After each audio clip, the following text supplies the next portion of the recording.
Good morning, good afternoon, and good evening for another very special edition of Diary of a Double. Antonio Argüelles' year-round journey to complete the double crossing of the English Channel. That's 67 kilometers, and he will be in his 60s when he does this. Welcome, Antonio. Buenos días, Steven. Buenas tardes, buenas noches, wherever you are that are watching and listening on week Yeah, 12, Steven. week 12.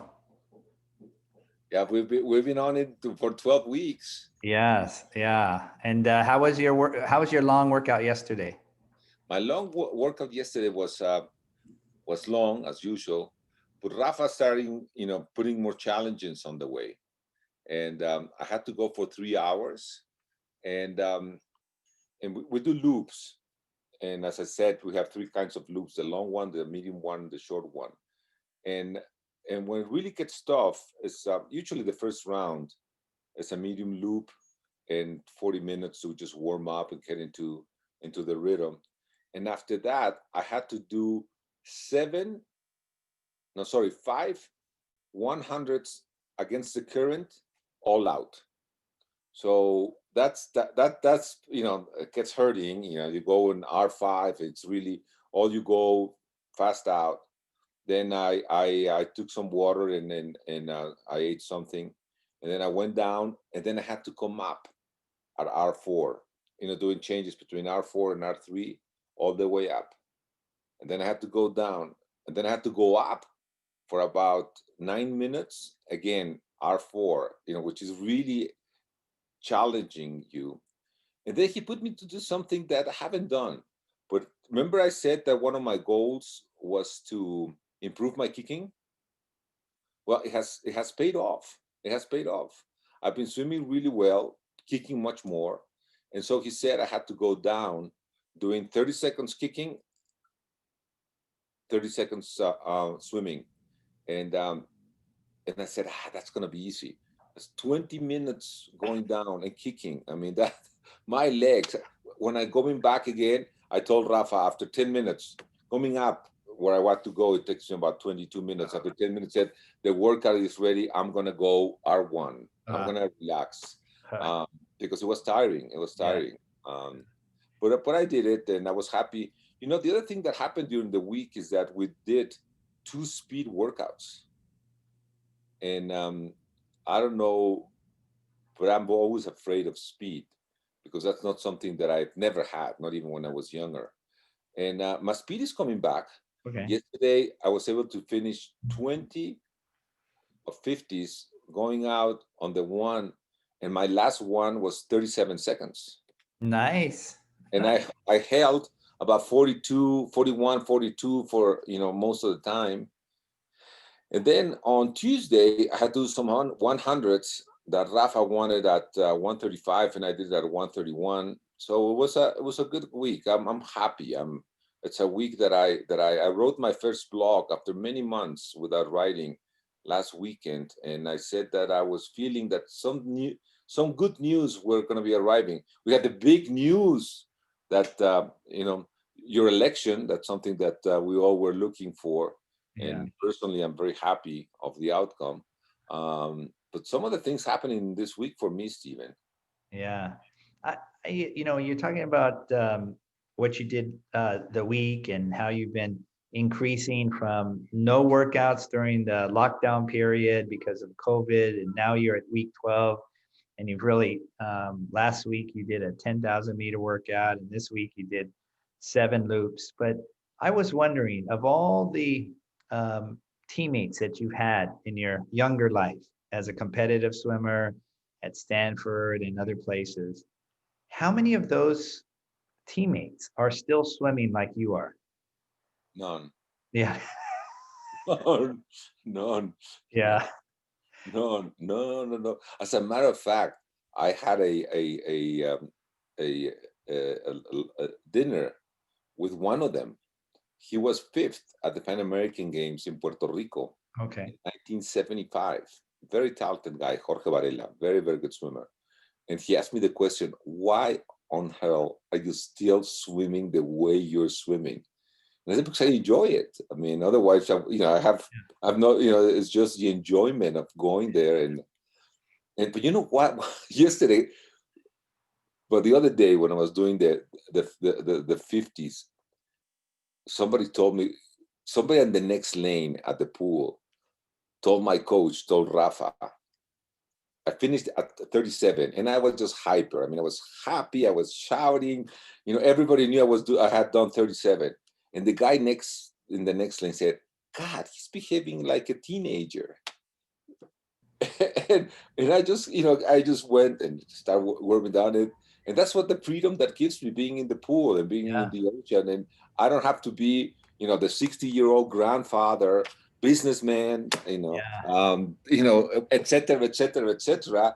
In the pool and in the water, I can be the age I ever want. I mean, I can yeah, be happy and enjoying, the things that make me happy. yeah, yeah. That reminds me. There's a famous book and a concept called blue zones in America, which are areas in the world where people live a long time and they live very healthy. And one of the places is in Okinawa, which is between Japan and Taiwan. And of course, the people, they have lesser stress in Okinawa than they do in Tokyo. They eat very naturally. But something they have, and they thought it was the most important thing, was a thing called Ikigai. And Ikigai means, roughly translated, purpose of life. And when you have a purpose of life, whatever it could be professional, it could be your hobby, it could be your grandchildren, it doesn't matter. If people who have a purpose in their life generally have a longer, healthier life. And when I see you, you have a very good ikigai. You have a very good purpose in life. And doing a double crossing of the English Channel, I mean, that's a big, that's a big purpose. Well, you know what we need to do, Stephen? You need to send me the characters of the, Okay, I'll and do I'll put that. it on my T-shirt. Yeah, And so when people ask me what it says, I will tell them the story. It's a yeah. great story. I love it. I love Yeah, it. It's a great yeah. story. Guy, it's just what is your purpose? And they, and we know this anyway, when sometimes people retire and they don't have a hobby or they don't have a new group of friends or something, they just sort of Go go down. downwards. Yeah, yeah. That's something that I saw in my father when he stopped working and got sick. He totally deteriorated. And Yeah. my mother just recovered from her surgery. She's 85, and she called me this morning because she was very, very concerned. At what time will I arrive tomorrow in Cuernavaca? I go and see her now with the lockdown. I go Yeah. 2 times a week and swim there. At what time I was gonna be there because she had important business to talk to me. Okay. Because she has we both are partners and we have a company who does vaccinators for Okay. poultry vaccinating, and our main client is in the States, Okay. and she wants to know if we call him and get the orders straight and stuff like that. And the thing she's complaining is that it's very windy right now for some reason in Cuernavaca, and she cannot walk the 2 kilometers she walks in the pool every day.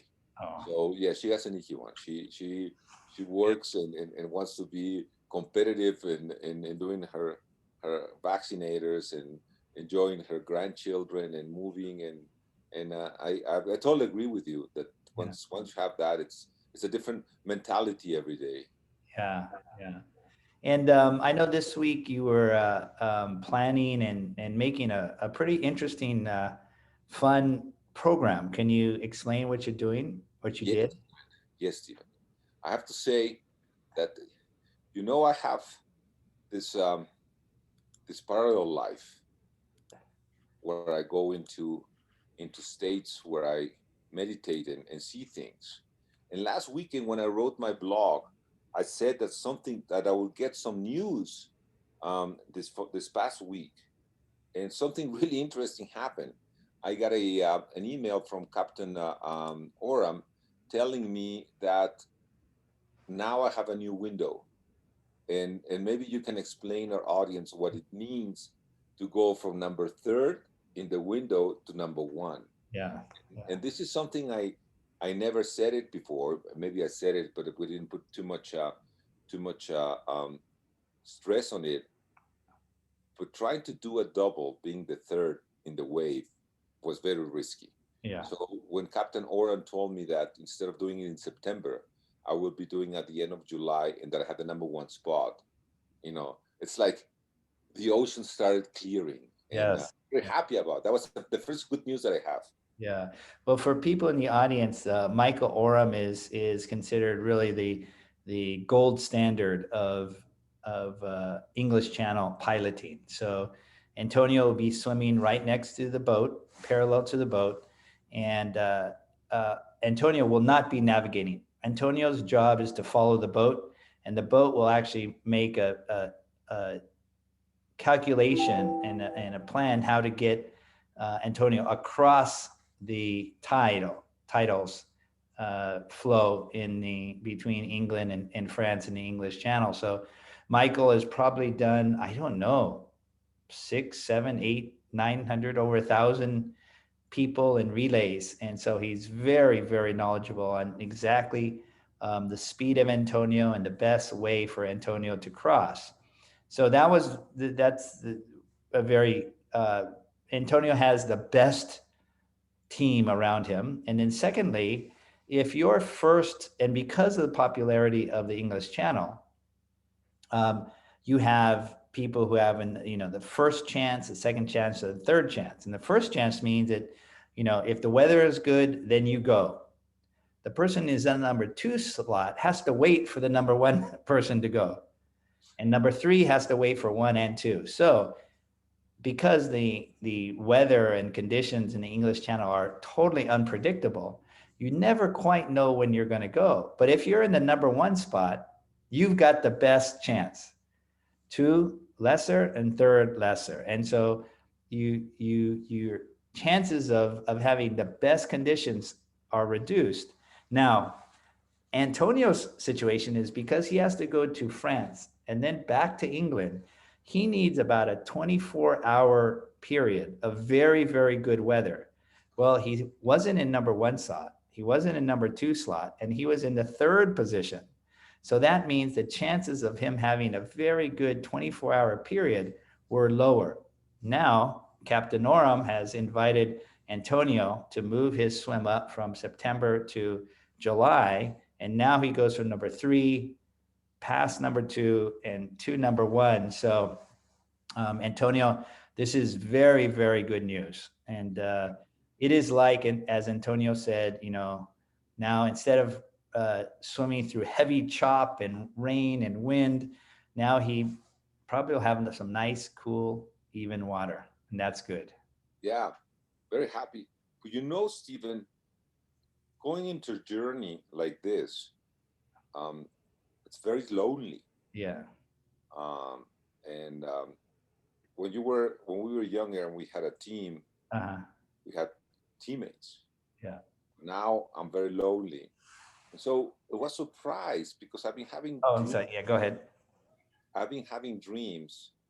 Um, and the other day at the pool, somebody left me a message, and the message. I'll go ahead and I'm sorry, Antonio. I turned off share screen. Share your screen. Okay, hold on a second.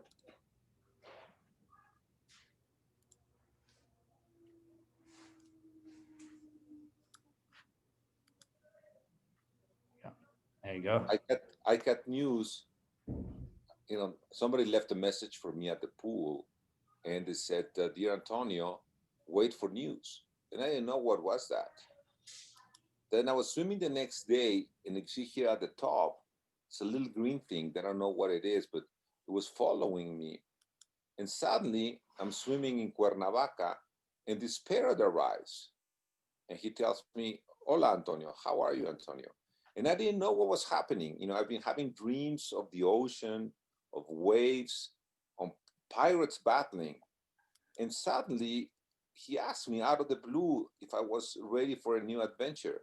And I said, "Well, how this parrot knows that Stephen and I have a program, that we're telling the adventure. Does he want to come into the team? Does he want to be part of the adventure?" And then yesterday, when I'm swimming in Las Estacas, he flies behind me all the time. And you know, Sundays is the day that I wake up late. But I woke up this morning and he told me, here, I'm Don Julian, and I'm going to be with you in your swim.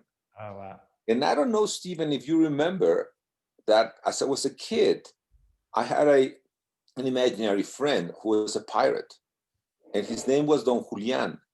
And now making sense of all my dreams is that Don Julian was reborn as a parrot.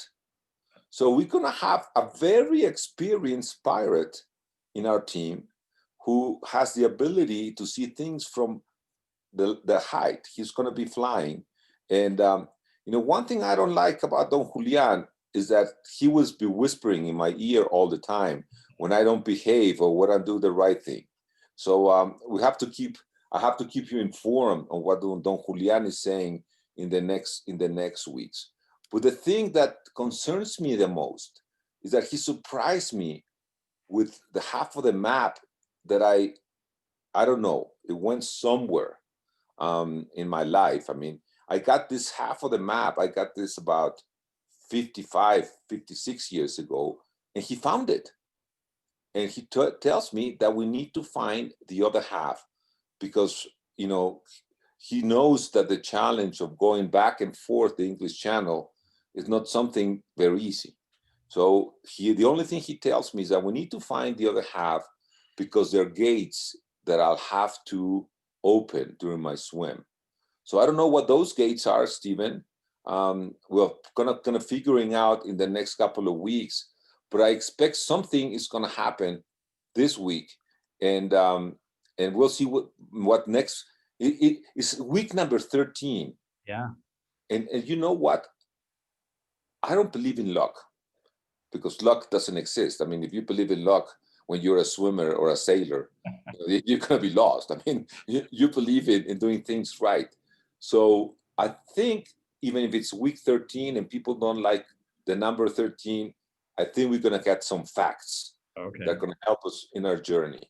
So if you or our listeners want to find out more about it, I wrote a blog, and you can read it in my Facebook or in my Instagram, and we'll see what Don Julian brings us next week and what surprises. But now we have a new friend going with us. Yeah. Shall I tell him that you accept him in our program? Yes, of course. Okay, perfect. Yeah. Oh, this is cool. Well, what are your plans for next week? What's on the schedule?